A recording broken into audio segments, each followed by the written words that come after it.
رات بہت دیر تک جاگنے کی وجہ سے صبح سر میں درد اور آنکھیں سوجی ہوئی تھیں۔ وہ یاور سے روٹھی تھی، حالانکہ جانتی تھی اس کا کچھ فائدہ نہیں ہوگا۔ یاور ہمیشہ کی طرح فریش آفس کے لیے اور اس کی دلجوئی کے لیے تیار تھے۔ اللہ تعالیٰ سے اچھے کی امید رکھنی چاہیے۔ مایوسی تو ہے ہی گناہ، شکر ادا کرو، اپنے سب فرائض سے بھی نمٹ رہے ہیں، اللہ نے کوئی کمی نہیں کر رکھی۔ رشتے ناتے تو زندگی کا حسن ہے، انسان کو سب سے نبھانا پڑتا ہے۔ ہم خوش نصیب ہیں کہ ماں کی خدمت کا سب سے زیادہ موقع ہم کو ہی ملتا ہے۔ کیوں سوچ سوچ کے پریشان ہوتی ہو؟ اللہ سبب بنانے والا ہے، ہماری کیا اوقات ہے؟ چلو موڈ ٹھیک کرو، شاباش۔ آمنہ گہری سانس لے کر بے چارگی سے مسکرائی۔ خدشات پالنے سے ملنا بھی کیا تھا سوائے نت نئی بیماریوں کے۔ یاور کی تسلی نے اس کو بھی شانت کیا، حالانکہ دل ہی دل میں اندر کہیں ایک نئی پریشانی سر اٹھا رہی تھی۔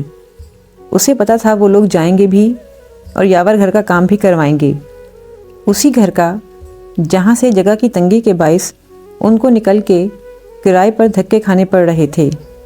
یاور کے جانے کے بعد وہ فرصت سے چائے کا کپ لے کر اپنے کمرے میں آ بیٹھیں۔ بچے سو رہے تھے، اس لیے ماضی کو یاد کر کے کڑنے کے لیے اس کے پاس ابھی وقت ہی وقت تھا۔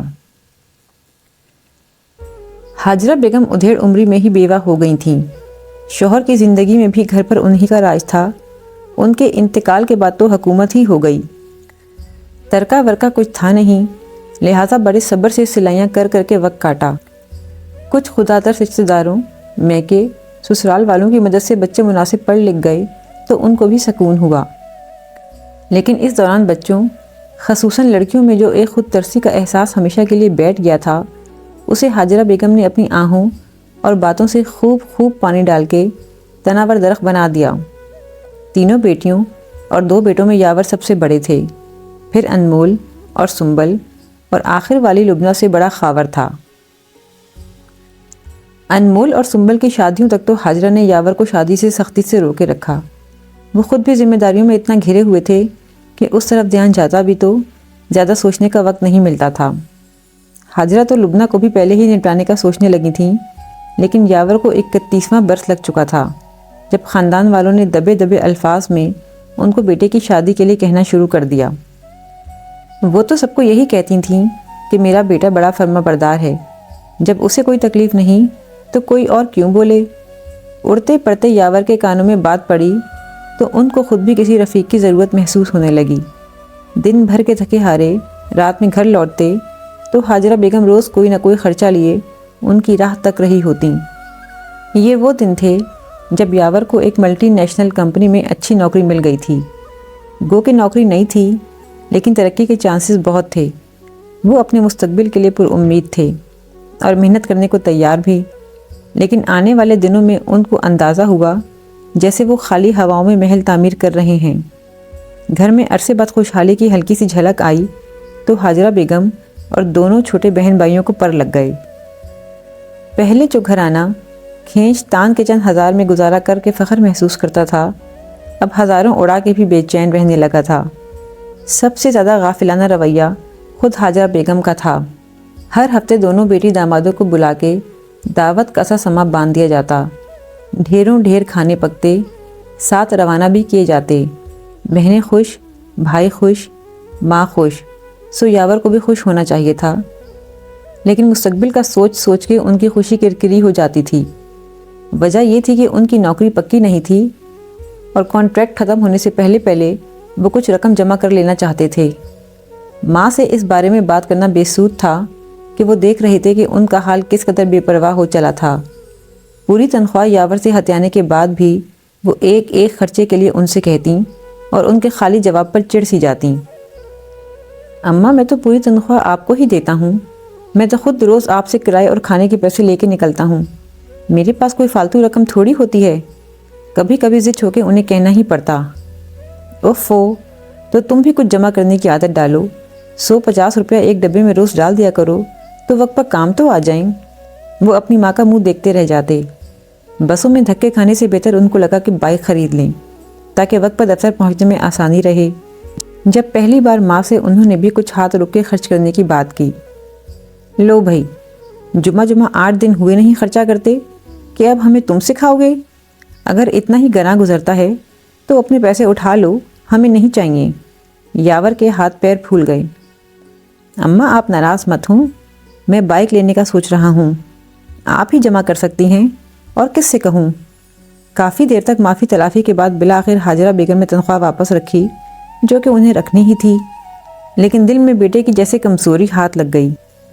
یاور بدستور بسوں میں دھکے کھا کے آفس جاتے رہے اور حاجرہ بیگم کا ہاتھ روز بروز تنگ ہوتا چلا گیا۔ خاور اپنی پڑھائی سے بالکل غافل سارا دن دوستوں کے ساتھ آوارہ گردی کرنے لگا۔ اس کا جیب خرچ بھی یاور سے ہی لیا جاتا، کیونکہ وہ گھر کے اکیلے کماؤ پوت تھے۔ انمول اور سنبل کی زچگی کا پورا خرچہ انہوں نے خود اٹھا کے دامادوں کو فری ہینڈ دیا۔ پورے ہسپتال میں مٹھائیاں بٹوائی گئیں اور 1.25 مہینے کے دن دونوں بہنوں نے میکے میں آرام کرتے ہوئے گزارے۔ انہی حالات کو دیکھتے ہوئے یاور نے جب اپنا کانٹریکٹ رینیو کروایا تو تنخواہ کے بڑھنے کے بارے میں حاجرہ کو نہیں بتایا۔ یہ وہ پہلی بات تھی جو انہوں نے اپنی ماں سے چھپائی، اور یہی وہ احساس ندامت تھا جسے کسی کے ساتھ شیئر کرنے کے لیے انہیں ایک ساتھ کی ضرورت محسوس ہونے لگی۔ پھر یہ احساس بڑھ کے خواہش اور بالآخر شدید ضرورت بن گیا تو ان کو خود ہی ماں کے سامنے اپنی شادی کے لیے منہ کھولنا پڑا۔ حاجرہ جہاندیدہ عورت تھیں، انہوں نے بھانپ لیا کہ اب اگر وہ بیٹے کی بات رد کریں گی تو شاید بیٹا بددل ہو جائے، چنانچہ فوری طور پر لڑکی کی تلاش شروع کر دی گئی۔ لڑکی میں نے دیکھ لی ہے، آپ وہیں جا کے بات کر لیں تو بہتر ہے۔ ابھی وہ بیٹیوں سے صلح مشورے کے بعد کسی غریب گھرانے کی دبی دبائی لڑکی کو بہو بنانے کا سوچ ہی رہی تھیں، تاکہ مستقبل میں وہ ان کے بیٹے کو اپنا بنا کے ان سے الگ نہ کر دے، کہ یاور کی بات پر دھک سے رہ گئیں۔ اچھا، تو بات یہاں تک پہنچ گئی؟ میں بھی کہوں میرے سیدھے سادے بیٹے کو آخر کس نے یہ پٹیاں پڑھائی ہیں؟ اب کی باری یاور کی تھی۔ وہ منہ کھولے ماں کو دیکھنے لگے۔ ارے کس نے پھنسا لیا ہے تمہیں؟ کہیں کوئی آفس میں کام کرنے والی تو نہیں؟ میں ابھی بتا رہی ہوں، نوکری پیشہ بہو نہیں آئے گی میرے گھر۔ تمہیں نہیں پتا کیسی چنڈالن ہوتی ہیں یہ، پہلے دن سے ہی بیٹوں کو گھر والوں سے الگ کر دیتی ہیں۔ یاور کا خود سے شادی کی بات کرنا کیا کم تھا، جو انہوں نے لڑکی کا نام بھی لے دیا۔ وہ اپنا سر پکڑ کے بیٹھ گئے۔ ارے اماں کچھ بھی نہیں ہے ایسا، میں نے بھی ایک آدھ بار ہی دیکھا ہے اسے، اچھی لگی تو آپ کو بتا دیا، آگے آپ کی مرضی۔ اور وہ کوئی نوکری ووکری نہیں کرتی، میرے دوست کی کزن ہے۔ حاجرہ بیگم کا دل کسی طور مان کے نہ دیتا تھا، انکار تو انہیں ہر حال میں کرنا ہی تھا۔ سو دل رکھنے کے لیے آمنہ کے گھر چلی گئیں۔ آمنہ کے گھر کیا گئیں، ان کی تو دلی مراد بھر آئی۔ آمنہ شکل صورت کی مناسب اور حالات کی ستائی ہوئی بالکل ویسی ہی لڑکی تھی جیسی ان کو تلاش تھی، یتیم غریب گھرانے کی، کم پڑھی لکھی۔ ارے اپنا تو فائدہ ہی فائدہ ہے، چھوٹی فیملی ہے، باپ ہے نہیں، پیسہ ہے نہیں، جو ہم کہیں گے مان جائیں گے، اور یاور بھی خوش ہوگا کہ ماں بہنوں نے اس کی بات مان لی۔ مستقبل کی منصوبہ بندی تو سبھی کرتے ہیں، لیکن اس میں اگر خود غرضی کا عنصر حد سے بڑھ جائے تو پھر ایسا ہی ہوتا ہے جیسا حاجرہ بیگم کے ساتھ ہوا، کیونکہ سب سے بڑا ماسٹر پلان میکر تو وہ ہے جسے ہم اکثر بھولے رہتے ہیں۔ آمنہ کی آمد ان کی زندگی میں بہار کا جھونکا ثابت ہوئی، لیکن بہت مختصر وقت کے لیے۔ جیسے ہی اس نے گھر کے کاموں میں ہاتھ ڈالا، حاجرہ اور لبنہ کو مکمل استثناء حاصل ہو گیا، یہاں تک کہ پہلے بچے کی پیدائش سے پہلے تک اس کی مصروفیت اور کاموں کا بوجھ اتنا بڑھ گیا کہ اس کے پاس یاور سے بات کرنے کا وقت بھی نہ رہا۔ وہ سارا دن کچن میں پائی جاتی یا پھر صفائیوں اور کپڑوں کی دھلائیوں میں لگی رہتی۔ پریگننسی میں ہونے والی طرح کی تکالیف نے اسے حد درجہ چڑچڑا بنا دیا تھا۔ ایک آدھ بار یاور نے اس سے گلہ بھی کیا کہ وہ اتنی اجاڑ حالت میں کیوں پھرتی ہے، ان سے ڈھنگ سے بات بھی نہیں کرتی، لیکن جواب میں آمنہ نے ان سے اتنے اکتاہٹ بھرے انداز میں بات کی کہ وہ دوبارہ کچھ بولے ہی نہیں۔ وہی شادی جو پسند سے کی گئی تھی اور محبت میں بدلنے لگی تھی، اب اس میں بیزاری اور اکتاہٹ بھرنے لگی تھی۔ آمنہ غریب گھرانے سے آئی تھی، یہاں ریل پیل جتنی دکھائی دیتی تھی حقیقت میں اتنی تھی نہیں۔ یاور کی نوکری بھی کانٹریکٹ پر تھی، اگر وہ ختم ہونے کے بعد دوبارہ نہ کیا جاتا تو وہ بالکل فارغ ہوتے، اور گھر والوں کا یہ عالم تھا کہ گھر میں کوئی چیز ایسی نہیں آتی تھی جو بیاہی بہنوں کو نہ دی جائے، چاہے وہ پھل ہوں، کوئی اچھا کھانا ہو، کپڑے ہوں، یا کسی قسم کی مشینری ہو یا کراکری، یا پھر چاہے اچار چٹنیوں کی معمولی شیشیاں ہی کیوں نہ ہو، ہر چیز میں بہنوں کا حصہ ضرور ہوتا تھا۔ ساسو ماں ہر 2-4 مہینے کے بعد بازار کا ایک تفصیلی چکر لگاتیں اور گھر کے لیے آم سے چائے پینے کے کپ بھی لاتیں تو 2 سیٹ خریدتیں، ایک گھر کے لیے اور ایک انمول یا سنبل کو دینے کے لیے۔ میں تو شادی کے بعد بھی بیٹیوں کا اسی طرح خیال رکھتی ہوں، کہیں ان کے دل میں یہ خیال نہ آ جائے کہ ہمارے بھائی اور ماں تو عیش کر رہے ہیں اور ہمیں پوچھتے تک نہیں۔ کیا کروں، ماں ہوں نا، بچپن سے ہی محرومی دیکھی ہے میری بیٹیوں نے، صرف اپنے لیے کچھ لینے کو میرا دل مانتا ہی نہیں۔ شروع میں بیٹیوں سے ان کی محبت سے متاثر ہونے والی آمنہ ان کا کھیل بہت جلد سمجھ گئی تھی۔ اس نے دبے لفظوں میں 1-2 بار ان سے کہنا چاہا کہ گھر کا خرچہ آؤٹ آف بجٹ ہو جاتا ہے، لیکن جواب میں اسے اتنا کچھ سننے کو ملا کہ وہ بھرے دل سے چپ کی چپ ہی رہ گئی۔ یاور سے بات کرنے کا بھی کچھ فائدہ نہ ہوا، وہ ایسے ہی ہیں، ان کو کوئی نہیں سمجھا سکتا۔ شوہر کو پہلے ہی ہتھیار ڈالے دیکھ کر اس نے اپنا ہی سر پیٹ لیا۔ ہاجرہ بیگم اپنی روش پر قائم رہیں۔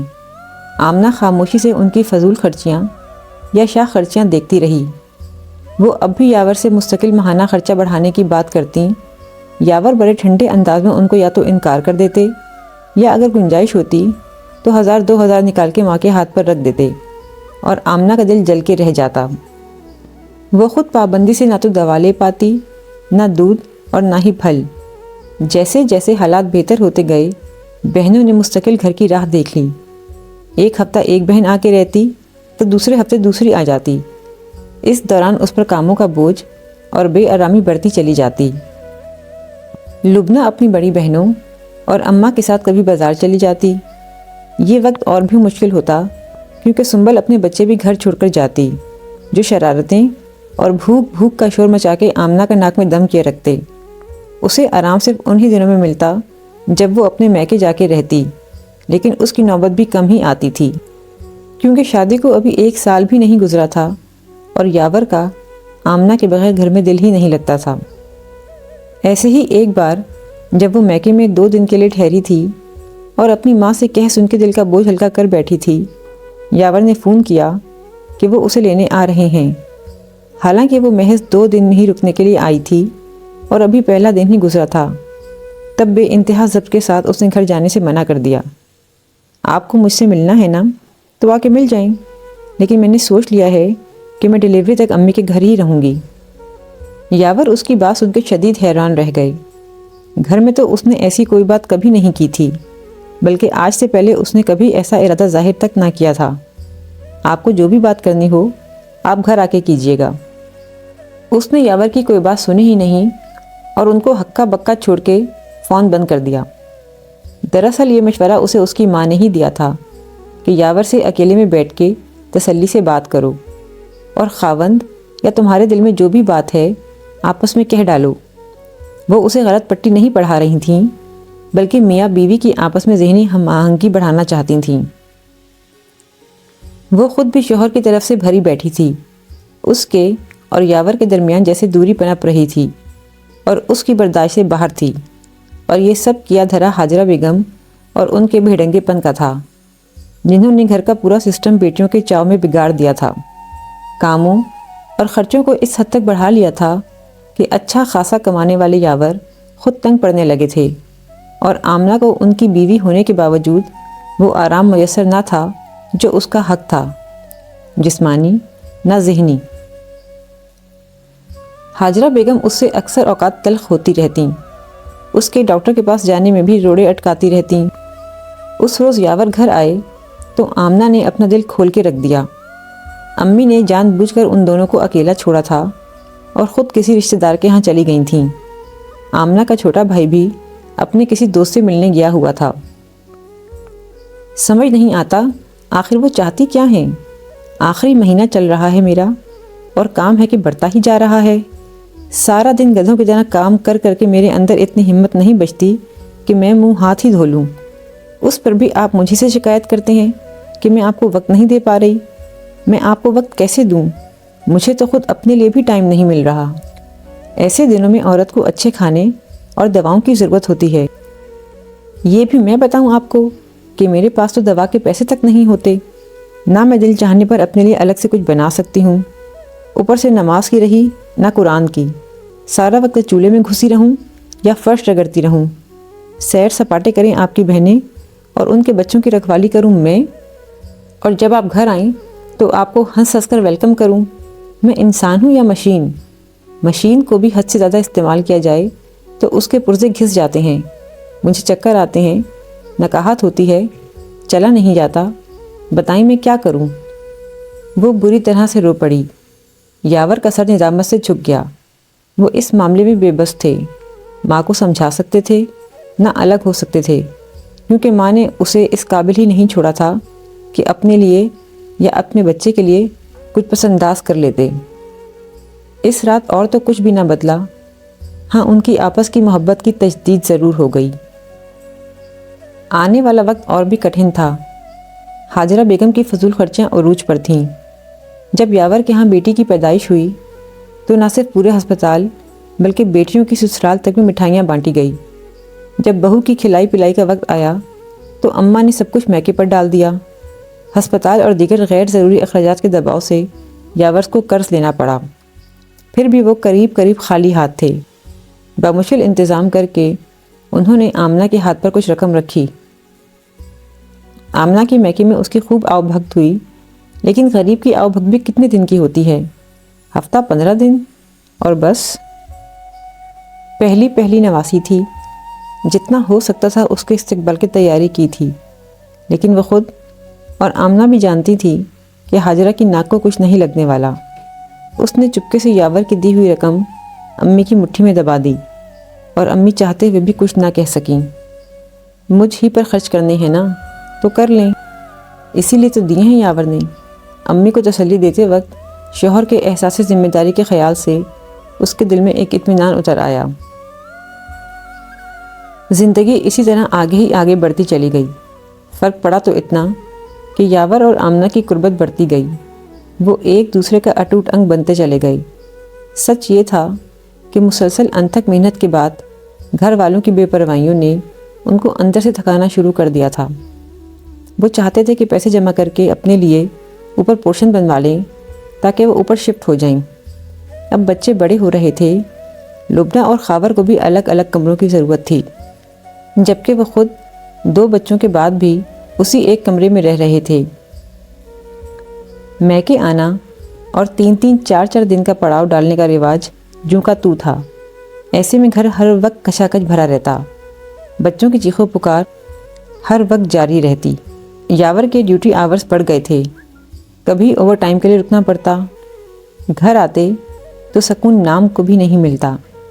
کوئی ویکینڈ ایسا نہیں گزرتا تھا جب وہ اور ان کے بیوی بچے سکون سے گھر میں ہوں اور 2 گھڑی بیٹھ کے دکھ سکھ کر لیں۔ اپنی اور بہنوں کے بچے سارا دن کمروں میں گھسے رہتے، پرائیویسی نام کی چڑیا کو تو انہوں نے دیکھا تک نہیں تھا۔ ہر آنے والا دن ان کے ذہنی دباؤ میں اضافہ کر رہا تھا۔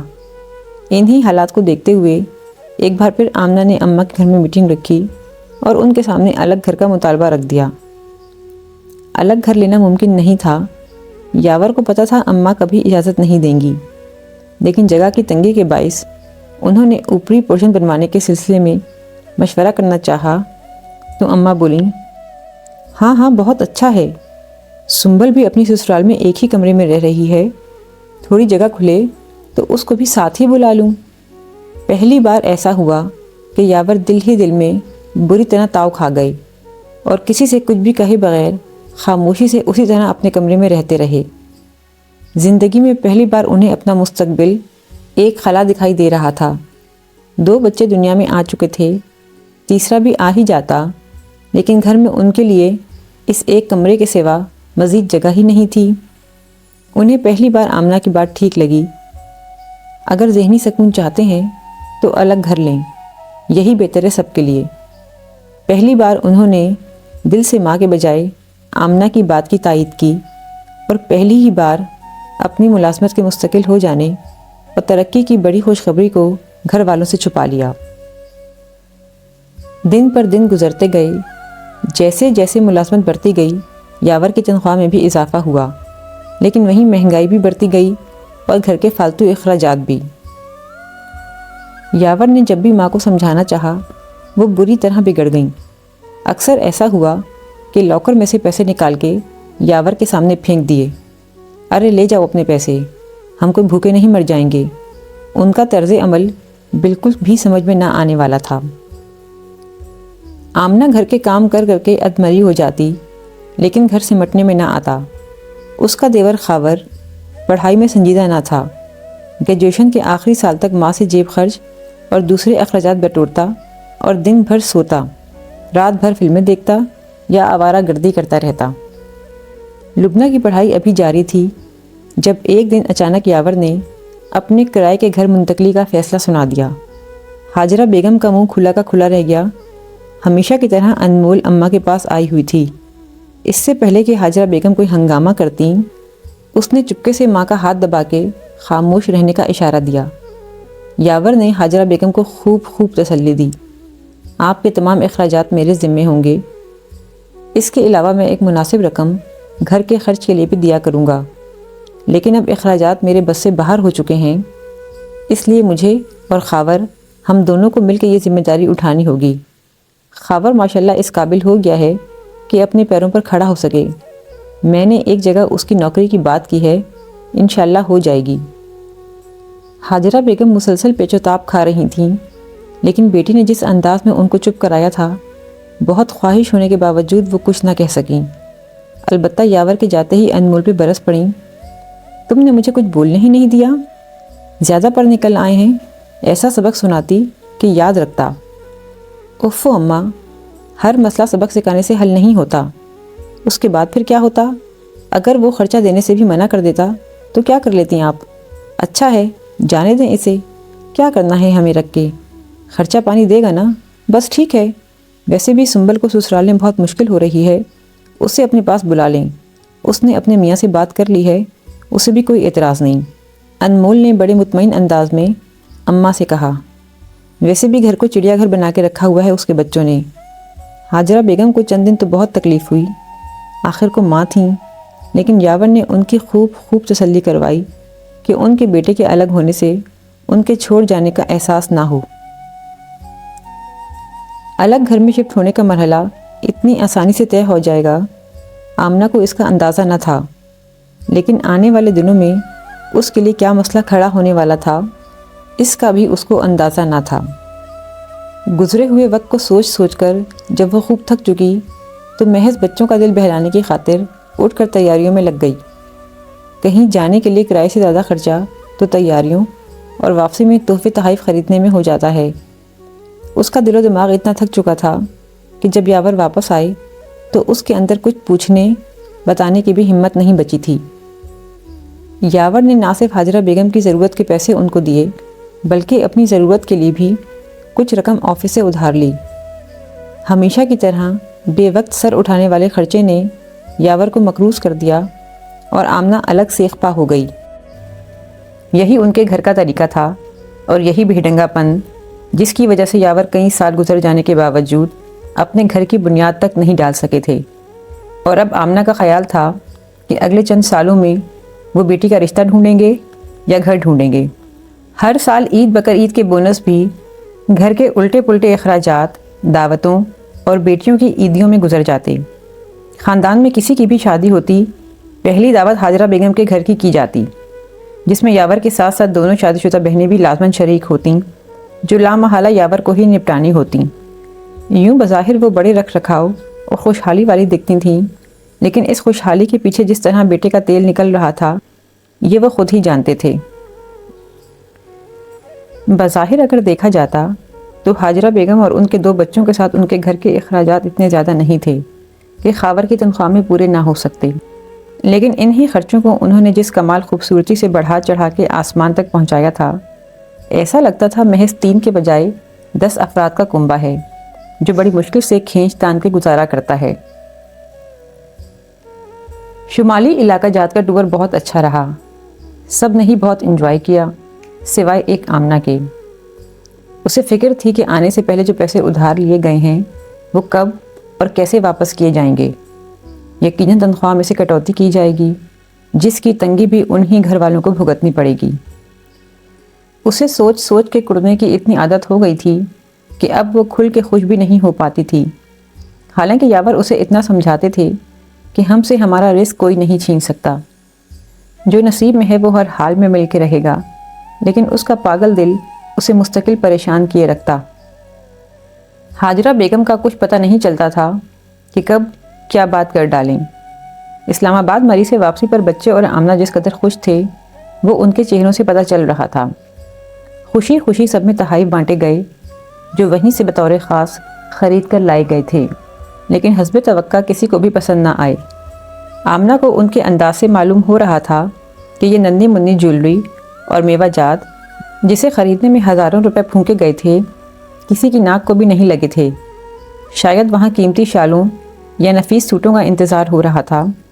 وہ لوگ گئے بھی پہلی بار تھے تو سبھی منتظر بیٹھے ہوئے تھے۔ ہم گھومنے گئے تھے یا آپ کے گھر والوں کے لیے شاپنگ کرنے؟ گھر آ کے آمنہ روحانسی ہو کے بول اٹھی۔ یاور ہمیشہ کی طرح چپ تھے۔ آمنہ کا اس بات سے بہت دل جلتا تھا، لیکن یاور کی خاموشی کے پیچھے ایک وجہ اور بھی تھی۔ لبنہ کے سسرال والی رسم کرنا چاہ رہے ہیں۔ رات میں سونے سے پہلے انہوں نے آمنہ کو بتایا کیا بلکہ اس کے کانوں میں سور پھونک دیا۔ اوفو، اب یہ ایک اور نیا خرچہ۔ ابھی جانے سے پہلے آپ نے آفس سے لون لیا تھا، ابھی وہ بھی واپس نہیں کیا۔ بقرہ عید پر اماں کو قربانی بھی ضرور کرنی ہوتی ہے، اوپر سے یہ رسم۔ ان کو اچانک سوجھی کیا بیٹھے بٹھائی۔ اس نے اپنا سر پکڑ لیا۔ وہ سلیم جا رہا ہے 2 سال کے لیے کانٹریکٹ پر، تو وہ لوگ چاہ رہے ہیں کہ اس کے جانے سے پہلے کوئی رسم وسم کر لیں۔ یاور خود بھی اس اچانک اور بے وقت کے خرچے سے پریشان ہو اٹھے تھے۔ اگر اماں پہلے ذکر کر دیتیں تو وہ اپنا سیر و تفریح کا پروگرام منسوخ کر کے یہ منگنی کی رسم ادا کر دیتے۔ انہیں اپنے بیوی بچوں پر اعتماد تھا، وہ لوگ ضرور مان جاتے، لیکن اب جب کہ ہاتھ میں کچھ بھی نہ تھا، عید کچھ دن پہلے گزری تھی، تو سالانہ بونس بھی پچھلے قرضوں کی طرح نہ صرف نظر ہو گیا تھا بلکہ دوبارہ مزید قرضہ سر پر چڑھ چکا تھا۔ وہ جانتے تھے اب جب کہ تقریب کا ارادہ ہے تو 100-150 لوگوں سے کم کی تقریب تو کیا ہی ہوگی۔ لبنہ کے سسرال والوں نے کچھ دن پہلے تک تو ایسی کوئی بات نہیں کی تھی، اب ان کو اچانک کیا سوجھی؟ انہوں نے سوچا اماں کو بتائیں گے کہ وہ اس وقت بالکل خرچہ افورڈ نہیں کر سکتے، لیکن اماں کے پاس تو ایک اور ہی نئی بات تھی۔ ارے لڑکے والے تو پتہ نہیں کیا کیا ڈیمانڈ کرتے ہیں، انہوں نے تو صرف ایک فنکشن کا ہی تو بولا ہے، گویا ان کے لیے کسی تقریب کا اہتمام کرنا کوئی مسئلہ ہی نہیں تھا۔ انمول کی بیٹی کی بھی بات چل رہی ہے، لگے ہاتھوں اس کو بھی نپٹا دیں گے تو 2 بار کا خرچہ ایک ہی دفعہ میں نمٹ جائے گا۔ بتاؤ اس میں کیا برائی ہے؟ یاور تو اپنی جگہ سے اچھلتے اچھلتے بچے۔ ہو نہ ہو اصل کہانی یہی ہے، انمول کا خرچہ بچانے کے لیے اماں نے یہ پورا کھڑاک پھیلایا ہے۔ آمنہ نے فوراً سے پہلے فتویٰ دیا۔ یاور کے چہرے کے تاثرات بتا رہے تھے کہ وہ آمنہ سے متفق ہیں، لیکن اماں سے کہا کچھ بھی نہیں۔ ان کی ناراضگی کا خیال بس انہیں کچھ کہنے سے روک دیتا تھا، لیکن کوئی آخر کب تک چپ رہ سکتا ہے؟ ایک بہن کی خوشی اور دوسری بھانجی کی بات لگنے کا سلسلہ نپٹانے میں وہ پچھلا قرض چکائے بغیر ایک بار پھر مقروض ہونے جا رہے تھے۔ ان کا اپنا گھر کرائے کا تھا، جس کا آدھا کرایہ کمپنی بھرتی تھی اور آدھا وہ خود اپنی جیب سے۔ صرف اتنی سی بات تھی جس کی وجہ سے ان کو اپنے ہی بہن بھائیوں میں ایک عجیب ممتاز حیثیت حاصل تھی۔ اماں چاہتی تھی بہنوں کے لیے وہ باپ بن کے سب کچھ کریں، جبکہ اب 2 بہنیں شادی شدہ اور جوان بچوں والی ہو چکی تھیں۔ خود یاور کی اپنی بیٹی جوانی کی سرحد سے فقط ایک ہی قدم کی دوری پر تھی، لیکن وہ روز اول سے جس جگہ کھڑے تھے وہیں کھڑے تھے۔ مستقبل کے بارے میں کوئی خوش آئند بات کم از کم ان کو تو دکھائی نہیں دیتی تھی۔ اس پر ماں کا اس قدر جانبدارانہ رویہ ان کے دل کی رنجیدگی کا سبب بنتا تھا، لیکن وہ کسی سے کوئی بھی بات کرنے کے قابل نہیں تھے۔ انہوں نے قرض بھی لیا اور انمول کی بیٹی اور لبنہ کی منگنی کی تقریب بھی ہوئی، لیکن یاور کے دل میں ماں کے خلاف غبار سا بھر گیا۔ رہی صحیح کسر لبنہ کے ہونے والے سسر نے پوری کی، جن کی بات سن کر یاور کے سر میں دھماکے سے ہونے لگی۔ آپ کی والدہ کی بے وقت کی ضد سمجھ نہیں آ سکی۔ جب بڑوں میں بات طے ہو چکی ہے تو پھر اچانک اس سب پھیلاوے کی کیا ضرورت تھی؟ آپ کو پتہ تھا مجھے قرض لینا پڑے گا، پھر بھی آپ نے؟ کیا میں یہ سمجھوں کہ آپ نے یہ ساری بات اس لیے پھیلائی تاکہ انمول کے اوپر بار نہ پڑے؟ آخر آپ کو جھوٹ بولنے کی ضرورت ہی کیا تھی؟ وہ چیخ چلا نہیں رہے تھے، ان کی آواز ٹھنڈی لیکن لہجہ بے حد سخت تھا۔ آپ اچھی طرح جانتی ہیں کہ عید پر لبنہ کے سسرال والوں کو عیدی بھیجی گئی تھی، اس میں میرا کتنا خرچہ ہوا تھا، پھر بے وقت کی دعوتیں، اور اب جب کہ انہوں نے کچھ کہا ہی نہیں تھا تو آپ نے کیوں زبردستی میں اتنا اسراف کروایا کہ مجھے مزید قرضہ لینا پڑا؟ آفس والے بھی باتیں بنانے لگے ہیں، میرا آدھے سے زیادہ بونس انہی قرضوں میں چلا جاتا ہے۔ اگر انمول کی بیٹی کی بات ہی طے کرنی تھی تو وہ بھی سادگی سے کر سکتی تھی جیسے ہم نے لبنہ کی تھی۔ واہ، کیا عزت رہ جاتی اس کے سمجھانے میں۔ پہلے پہل کی نواسی ہے میری، ایسے ٹٹ پنجیوں کی طرح پاؤ بھر مٹھائی بھیج دیتے تو کیا سوچتے وہ لوگ ہمارے بارے میں؟ ہمارے بارے میں وہ کیوں کچھ سوچنے لگے؟ لڑکی کا باپ زندہ ہے، یہ اس کے کرنے کے کام ہیں یا میرے؟ یاور اس وقت شدید تپے ہوئے تھے۔ یہ پہلی بار ہوا تھا کہ وہ ماں سے یوں دو بدو سوال پر اتر آئے تھے، اور یہ نوبت حاجرہ بیگم کی اپنی لائی ہوئی تھی، لیکن ان کو ذرا برابر اس کا احساس نہیں تھا۔ ہاں، تمہارا کام تو صرف بیوی بچوں کو سیر سپاٹے کروانا ہے نا؟ وہ جس قدر چٹخ کے بولیں، یاور اتنا ہی جل بھنے۔ خدا کے لیے اماں، کون سے سیر سپاٹے کروا لیے میں نے؟ 12 سال میں پہلی بار اگر میں ان کو کہیں شہر سے باہر لے گیا تو آپ کیا اس کا بدلہ لے رہی ہیں مجھ سے؟ حاجرہ بیگم کا منہ کھل گیا، انہیں بیٹے سے اس صاف گوئی کی امید نہیں تھی۔ آمنہ بھی وہیں موجود تھی اور یاور کا انداز دیکھ دیکھ کر سہمی جا رہی تھی۔ کیا عزت رہ جاتی اگر میں وہیں انکل سے یہ پوچھنے بیٹھ جاتا کہ اس فنکشن کی ضد تو آپ نے کی تھی، اس میں میری ماں کا کیا قصور؟ اماں، آپ سے مجھے اس بے پرواہی کی امید نہیں تھی۔ حاجرہ بیگم نے ہمیشہ کی طرح اپنی ناراضگی کو بطور ہتھیار استعمال کرتے ہوئے کچھ کہنا چاہا، لیکن یاور نے ان کی بات کاٹ دی۔ ساری بات یہ ہے کہ آپ نے خود انمول کو یہ راستہ دکھایا کہ اس طرح اس پر بار نہیں پڑے گا اور اس کا نام بھی نہیں ہوگا۔ میں پوچھتا ہوں، آخر ضرورت کیا تھی مجھ سے جھوٹ بولنے کی؟ میں نے پہلے کب آپ کی کسی بات کا انکار کیا ہے؟ لیکن ہر بات کی، ہر چیز کی کوئی حد ہوتی ہے۔ میں کہاں تک اور کتنا کر سکتا ہوں؟ میری استطاعت بھی تو دیکھیں آپ۔ ابھی بقرہ عید پر قربانی میں آپ کو حصہ بھی ضرور چاہیے ہوگا، وہ میں ضرور کروں گا، میرے لیے سعادت کی بات ہے، لیکن اس کو میرے لیے آزمائش تو نہ بنائیں۔ آپ کو اندازہ بھی ہے کہ میں کتنا پریشان ہو چکا ہوں۔ آج اگر کمپنی کی پالیسی بدل جائے، وہ مجھے رینٹ دینا بند کر دیں تو یہ گھر میری اوقات سے باہر ہو جائے گا، پھر کہاں در در کی ٹھوکریں کھاؤں گا میں؟ اللہ نہ کرے تم کیوں ٹھوکریں کھانے لگے؟ جو بچے ماں باپ کے فرما بردار ہوتے ہیں، ان کی دعائیں لیتے ہیں، وہی تو کامیاب ہوتے ہیں۔ آمنہ ان کے پینترا بدلنے پر اش اش کر اٹھی، لیکن آج یاور پر ہر وار خالی گیا۔ لیکن ماں باپ بھی تو سمجھیں اس بات کو، اللہ کسی کے ساتھ برا نہیں کرتا، لیکن بندوں کو بھی چادر دیکھ کر پیر پھیلانے چاہیے کہ نہیں؟ وہ ترشی سے نہیں بلکہ بڑی بے چارگی کے سے انداز میں بات کر رہے تھے۔ چند لمحے تک کمرے میں بڑی تکلیف دہ خاموشی رہی۔ بس اب میں مزید خرچہ نہیں کر سکتا، خاور سے کہیں وہ بھی گھر میں ہاتھ بٹائے۔ آئندہ سے میں صرف آپ کا ذاتی خرچ دیا کروں گا، اس کے علاوہ کوئی مجھ سے کسی چیز کے لیے پیسے نہ مانگے۔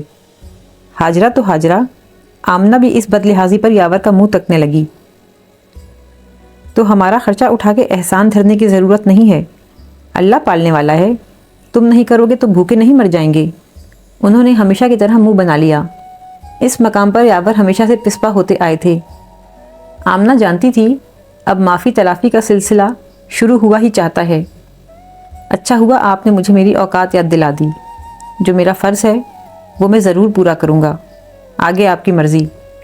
آنن فانن وہ اٹھے اور سیدھے کمرے سے باہر نکلتے چلے گئے۔ حاجرہ بیگم پہلے تو حق دک رہ گئیں، لیکن ان کو باہر نکلتے دیکھ کر جیسے ان کو بھی حالات کی سنگینی کا احساس ہو گیا۔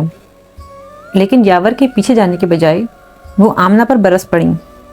بس مل گیا سکون بیٹے کو مجھ سے متنفر کر کے، یہ سب تمہاری پڑھائی ہوئی پٹیاں ہیں۔ کہاں تو وہ کل تک میرے سامنے نظر نہیں اٹھاتا تھا، اور کہاں یہ کہ آج زبان چلا کے نکل گیا۔ انہوں نے تیزی سے چپل پیروں میں اڑسی اور یاور کے پیچھے بھاگیں۔ گاڑی تیزی سے گھر کی طرف رواں دواں تھی۔ آمنہ چپکی بیٹھی، گاہے بگاہے ایک نظر یاور کے چہرے پر چپکے سے ڈال لیتی۔ یاور کے ہونٹ بھینچے ہوئے اور ماتھے پر گہری سلوٹیں تھیں۔ ان کے اندر کے دکھ کا اندازہ چہرہ دیکھ کر بآسانی لگایا جا سکتا تھا۔ آمنہ نے دھیرے سے ان کے ہاتھ پر اپنا ہاتھ رکھا۔ یاور نے کب کی سینے میں رکی ہوئی سانس خارج کی۔ پتہ نہیں اماں کے اندر اتنا احساس محرومی کیوں اور کس طرح بھر گیا ہے۔ انہوں نے صرف اپنی بات منوانے کے لیے مجھ سے جھوٹ بولا، حالانکہ میں تو ویسے ہی ان کا کہا پورا کر دیتا ہوں۔ لیکن ان کو بھی اندازہ تھا نا کہ یہ میرے ساتھ زیادتی ہے، کہ ذمہ داری داماد کی، اور صرف ان کو ریلیف دینے کے لیے ہم پر زبردستی کا بوجھ لادے چلے جانا۔ ہم کیا انسان نہیں ہیں؟ ہمارا دل نہیں ہے اور ہم گھومنے کا چلے گئے؟ کیا اس بات کا بدلہ لیا انہوں نے؟ اچھا بس، اب بس کر جائیں، اتنا مت سوچیں۔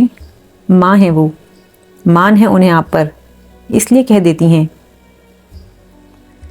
ماں باپ اپنے مان کو بوجھ کیوں بنا دیتے ہیں اور سارا بوجھ ایک ہی بچے پر کیوں ڈال دیتے ہیں؟ ماں باپ کسی ایک کے ساتھ زیادتی اور دوسرے کی طرفداری کرتے ہوئے اپنے آپ کو غلطی پروف کیوں سمجھنے لگتے ہیں؟ اماں کو ابھی یہ احساس نہیں کہ ان کا رویہ میرے لیے کتنا مسئلہ بن رہا ہے۔ مہنگائی بڑھ رہی ہے، بچے بڑے ہو رہے ہیں، تعلیم ہے، شادیاں ہیں۔ مجھے اپنے بچوں کے لیے بھی ابھی سے یہ سب کرنا ہے، تو پھر اپنے دامادوں پر ذمہ داری کا بار ڈالنے کے بجائے وہ اب بھی چاہتی ہیں کہ دوسرے کی ذمہ داریاں بھی میں پوری کرتا رہوں۔ تو جب میرے اپنے بچوں کی باری آئے گی تب کیا میں کچھ کر سکنے کے قابل بچوں گا؟ آمنہ کے پاس ان کے سوالوں کا کوئی جواب نہیں تھا۔ یاور کو اپنے رویے کی غلطی کا احساس تھا، لیکن اگر وہ غلط تھے تو صحیح اماں بھی نہیں تھیں۔ لیکن سوال یہ تھا کہ کیا کبھی ان کو اپنی غلطی کا احساس ہونا تھا یا نہیں؟ یاور نے کبھی ماں کی حکم عدولی نہیں کی تھی، مگر سچ ہے، دنیا میں ہر رشتے کے کچھ حقوق ہیں تو کچھ فرائض بھی ہیں۔ غلطی تب ہوتی ہے جب ہم انہی حقوق کا ناجائز فائدہ اٹھا کر رشتوں میں عدم توازن پیدا کرتے ہیں اور خود کو ہمیشہ حق بجانب سمجھتے ہیں، دوسروں کی کمزوری کو ہتھیار بنا کر استعمال کرتے ہیں اور اپنی غلطی نہیں مانتے۔ اس نے گہری سانس لی اور تسلی آمیز انداز میں یاور کا ہاتھ تھپ تھپا کے باہر دیکھنے لگی۔ رویوں میں عدم توازن اور غلطی در غلطی ایک نہ تھمنے والا سلسلہ، جسے اللہ جانے کب اختتام پذیر ہونا ہے اور کبھی ہونا بھی ہے یا نہیں۔